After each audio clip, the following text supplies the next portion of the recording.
All right, so this is Inkscape. And getting back to our notes here, we are kind of done with drawing applications. The next one is called a database front end. This is kind of boring at this point because I haven't really talked about what a database is. A database front end is an application that lets a user easily create forms for data entry, as well as reports and what is the other thing that it generates?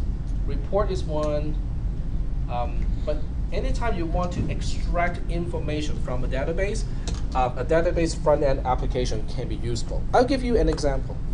Let's say you are operating something like Costco, okay, a warehouse where customers can come in and buy stuff. So you have a database that will store who bought what, how often, and so on and so forth. In fact, the database only stores the receipts. Okay, these are the items purchased by this customer on this particular day. Okay, so the next question is, well, how do I get useful information out of it? In other words, how do I know, oh, this would be a good stock level for this particular product, because I know, every week this many people will purchase this amount of that particular product. I also know the lead time of that particular product is this much. So in order to have everything on shelf all the time, I need to place, an order, this often. How do I get that information out of a database?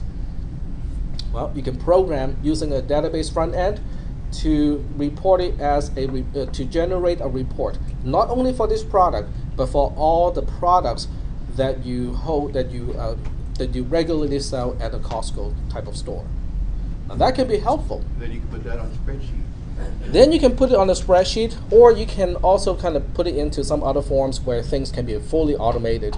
In other words, when stock level drop below a certain point, it creates a trigger that will automatically generate a report that says, okay, it's time to reorder this, time to reorder this, time to reorder this, and also indicate the quantity to reorder as well. So it's very useful for extracting information from a database, because a database is nothing more than a huge amount of details. Okay, think about the details. Let me see if I can find one. Yep, I found one. Costco receipt. I always have one or two or a few in my pocket. Okay, so a Costco receipt, has only a few information. Store number, it identifies which Costco that I visited. It has my number, as a member, and then it has all these SKUs, for the individual items that I purchased, and also the quantity. How much did I buy on that particular day? And that's what the database it will contain. Will be like tons and tons of these receipts, or the data from these receipts. Now, how do I go from that, which is a big, huge pile of receipts, to what I really want, which is, okay, is it time to reorder this particular item, and how much should I reorder?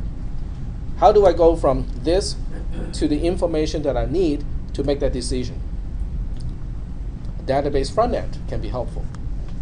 Okay, so that's why we have these programs called a database front end. In the case of Microsoft, it is called Access. I'm skipping all the way down here. Microsoft Access, is an application like this. LibreOffice also has a base product, which is kind of doing about the same thing. You can also design the form for data entry. How many people still send Christmas cards or winter vacation cards, whatever you want to call it? Winter season cards. Okay, that's probably the most neutral way to call those cards. Eh? I just called it "I'm Still Alive" card. You can use a database for that application. In other words, you can use a database to keep track of which card you received from whom, when. Okay, and then you can use the same database and mail merge. Then you can actually crank out those envelopes too. Now, whether you want to personalize the messages is entirely up to you. But in terms of printing the address on the envelope and not missing someone on the list, the database can be helpful. And you can custom design the form, for data entry. So during like a holiday season, you can use a different form with all the holiday season logos and whatnot. Are there any questions at this point about database front end? We'll come back and talk about databases later on, but the next time we come back, we'll be looking at this more from the server's perspective and not from the end user's perspective. The last one is presentation application. A presentation application like Microsoft PowerPoint or LibreOffice Impress, both of these applications are for interactive or autonomous presentation slides.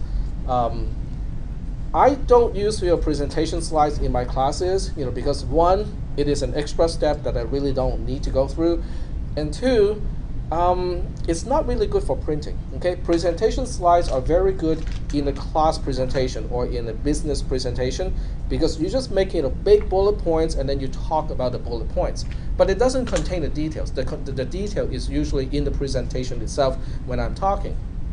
I use this format so that you can actually print it out and it has about the same information as what is already in the text.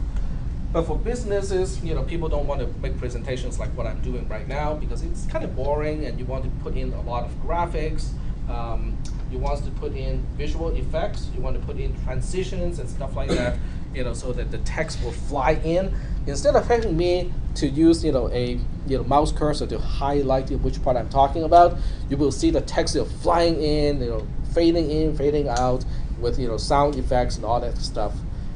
But in a class setting, it's sometimes it causes more distraction than anything else, right? And you cannot print it out. How do you print something that's fading in, fading out? You cannot put it on paper. But this, you can just put it on paper. Just right-click, print, and you're done. Are there any questions at this point about productivity software? No questions? How many people already have Microsoft Office installed at home and you know what? Okay, very good. Because if you don't have Microsoft now I know Office, what it does. Now you know some of the components. It can do a lot more than that. Yep, lots of classes you have to take. All right, so getting back to our courses here, this is about spreadsheets. You can actually go through this and you can find all the other applications that we talked about. Database management, cisc310, that's the database front end. This is an interesting class because on one side, it is an application class where you learn how to use an application like word processing or spreadsheet. On the other hand, it's also kind of like a database class. You kind of have to understand the concept of tables, databases, and how do you use queries to extract information from a database. So this class, I would say, is not as easy as one of the other application classes, but at the same time, if this is what you need, it is a very helpful class. And Dave Larrabee is, I think he's a really good professor for this class. He has been using this product for business and other applications for a long time. 322 is desktop application, and I think there's a presentation. There we go. So 340 is presentation graphics, which is basically PowerPoint presentation software type of class. So if you want to know how to make your presentations more splashy, more attractive, and so on, this would be a good class to take. If you just read the description here, it says, include elements of good presentation design. Using a bright yellow background with, green text, would not be a very good combination of colors. Okay, I can see people go like that. Slideshow techniques. There is such a thing called too much animation. Okay, if every line of text is going to fly in, or zoom in, or twirl in, and stuff like that, it's going to cause more distraction than anything else. Okay, I personally just like fading in. The text just slowly appears. That's enough animation to keep people interested in the presentation, but not so much to distract people. Integrating and linking of various software application and media. Now, this is really quite an interesting point because what happens is a lot of times you use a spreadsheet to do all the calculations and the graphing. you use a word processor to do most of the typing. And then you might even use a drawing program to create logos and some of the other diagrams like the org chart and stuff like that. So how do we put all of that stuff into a presentation? Well, I know how to do it. Control C and Control V, right? Copy and paste. Well, you can do it. I mean, most of these applications are compatible to the point where you can just Control C and Control V, copy and paste it. But a better way to do it is to link it. So if you do the linking, that means if you update the data in a spreadsheet, the presentation will update automatically. The graph that you integrate into a presentation can update automatically. So that means if you have the whole thing set up for this month, it will be very easy to update to the next month because you just have to update the spreadsheet and then all the data will be updated. The graphs will be updated. Yep.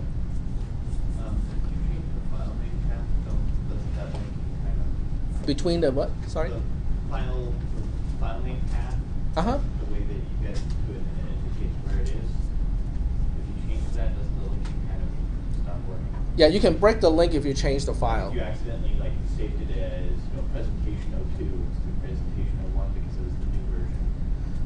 The source Well, the source, I'm talking about the source, not the Oh, okay. In OpenOffice or LibreOffice, I know you can fix the links. Okay. So you can actually go in and say, oh, all of these links, should be referring to this document and not the other document, and you can fix those links, on an individual basis to basically say, okay, this is March already.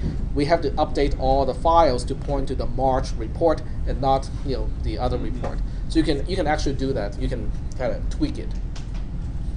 I'm not quite sure about Microsoft Office. I would imagine they have a way to do that too. They have the same. Okay. All right. So we are pretty much done with productivity software. We have an entire discipline on campus. All of these CISA classes. CISA stands for application. So you can take many of these classes to learn about the productivity software. Yep. What kind of class can I take if I want to do a photo, slideshow on photo? With photos, you probably need a combination of the presentation graphics class, which is CISA 340, and a Photoshop class. The Photoshop class is actually not CISA. For whatever reason, they put it into CISC, and I believe it's a CISC 360. I think it was CISW 360. Oh, CISW? Okay. I thought that was part of the Art New Media section. Okay, that's a really kind of interesting question there. Yeah, because I took a Photoshop class, but it was listed under Okay, Art New Media. Photoshop is covered in both. Okay, CISW 350. This is an in-depth look at graphics for the web. Industry standard graphics software, which is Photoshop in this case. You can actually see in the subtitle here, Adobe Photoshop CS5 is the software that we teach in this class. So you want to take CISW 350 to handle the Photoshop side, and then take CISA 340 to handle the presentation side. Because you can include a picture in the slideshow inside PowerPoint. So you kind of need both classes for that. Do you use PowerPoint for this class? No, this is using Photoshop. This is for editing the pictures, the images. But once you have the images all